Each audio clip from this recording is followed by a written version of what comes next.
Angka kematian akibat penyakit kardiovaskular masih tinggi di dunia termasuk Indonesia. Seperti diungkapkan Ketua Perhimpunan Dokter Spesialis Kardiovaskular Indonesia, Perki, Kendari, Dr. Hasarif Subijakto, SEP, JP, K. Perki adalah wadah bagi para dokter spesialis jantung dan pembuluh darah di seluruh Indonesia. Organisasi ini didirikan pada tanggal 16 November tahun 1957.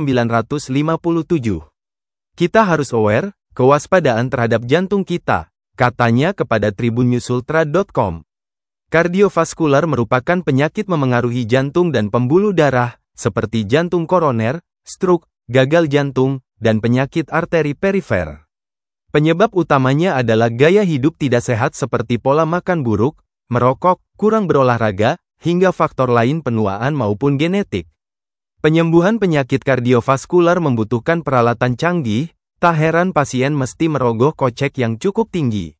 Dr. Sarif mengatakan, penyakit jantung dapat menyerang siapa saja, mulai dari bayi baru lahir, balita, remaja, sampai dengan lanjut usia, lansia.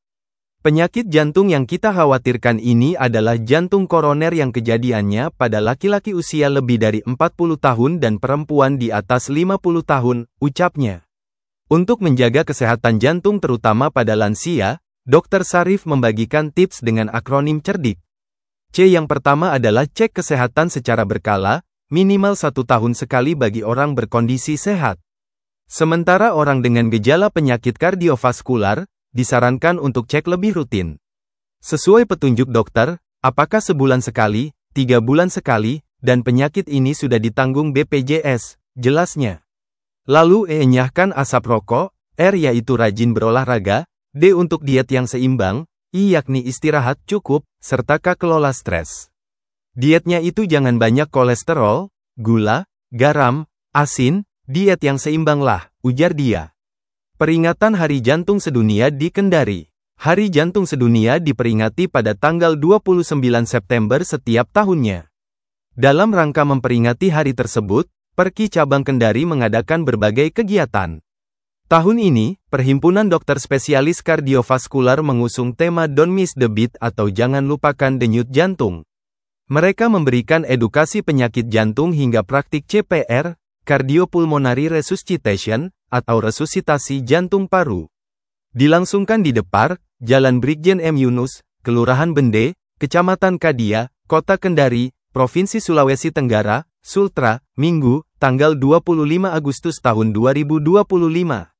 Jarak Depark dengan pusat kota kawasan XMTQ Kendari sekira 1,4 km, km, waktu tempuh 5 menit.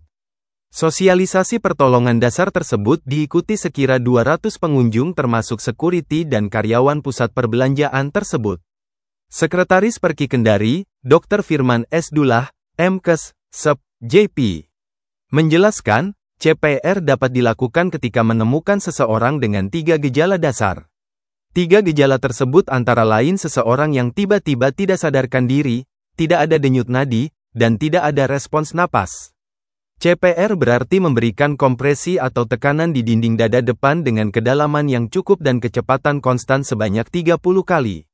Kemudian di sela 30 kali penekanan itu, kita memberikan 2 kali bantuan napas melalui mulut, jelas Dr. Firman. Menurutnya, resusitasi jantung paru ini penting untuk diketahui masyarakat sebab bagian dari bantuan hidup dasar. Secara teori dan penelitian, CPR dapat menyelamatkan seseorang dengan denting jantung 80-90%.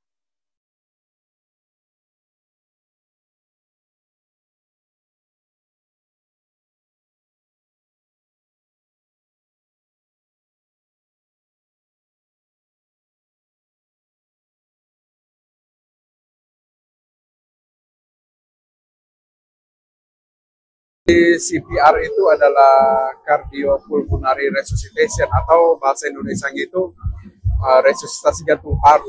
Jadi itu adalah salah satu cara pertolongan pertama pada seseorang kalau kita mendapatkan seseorang itu tiba-tiba pingsan, tidak sadarkan diri, kemudian tidak ada denyut nadi, yang ketiga tidak ada respon napas, maka kita bisa melakukan CPR. Jadi CPR itu adalah pemberian tekanan atau kompresi di dinding dada depan ya. Kita berikan kompresi itu sebanyak 30 kali kompresi atau penekanan pada dinding dada ya dengan kedalaman yang cukup, dan yang kedua kecepatan yang konstan.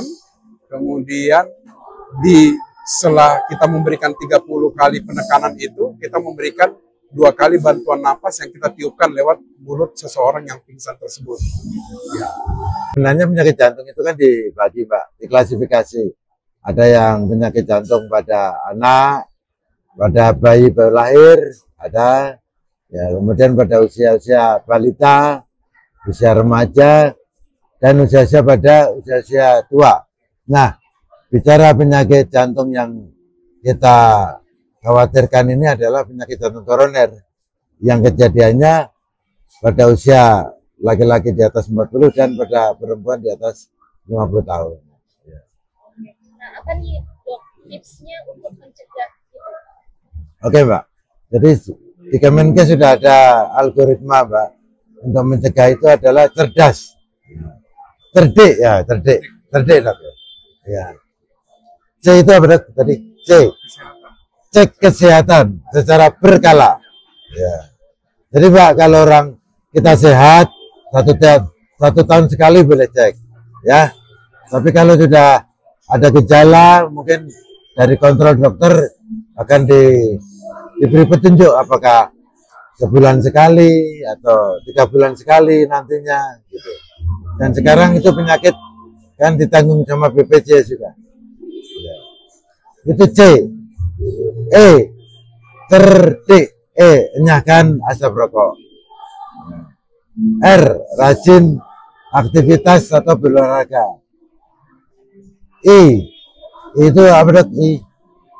Istirahat cukup ya. Istirahat yang cukup, Mbak. Jangan terlalu banyak beban. Kemudian terutama juga stres, kurangi stres ya, Mbak ya. K itu apa? D itu diet yang seimbang, Mbak. Jadi dietnya itu jangan banyak kolesterol, terlalu banyak gula, terlalu banyak garam, terlalu banyak asin, ya Mbak ya.